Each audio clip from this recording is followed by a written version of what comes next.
Friends, నేను మీ అరుణ్ కుమార్. చాలామంది కూడా ఇప్పుడు 10వ తరగతి పరీక్షల ఉత్తీర్ణత వచ్చింది.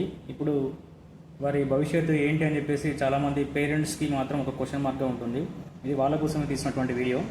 10వ తరగతి తర్వాత వాళ్ళకు ఉన్నటువంటి స్కిల్ని బట్టి, వాళ్ళకు ఉన్నటువంటి నాలెడ్జ్ని బట్టి, వాళ్ళు మ్యాథ్స్లో ఇట్లా హైయెస్ట్ మంచిగా ఉంటే టెక్నికల్ రూట్లోకి పంపిస్తే చాలా బెటరు. డిప్లొమా కావచ్చు, లేదంటే ఐటీఐ కావచ్చు, వాళ్ళు తొందరగా జాబ్ కొట్టేటువంటి అవకాశాలు ఉంటాయి. అలాగే ఐటీఐ అయిపోయిన తర్వాత డైరెక్ట్ సెకండ్ ఇయర్ డిప్లొమా వెళ్ళేది కూడా ఛాయిస్ ఉంటుంది.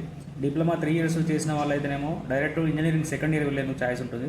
అలాగే ఉద్యోగ అవకాశాలు కూడా ఉద్యోగం పొందేందుకు వీళ్ళు డైరెక్ట్ కూడా అప్లికేషన్ చేసేందుకు అర్హత కూడా సాధిస్తారు.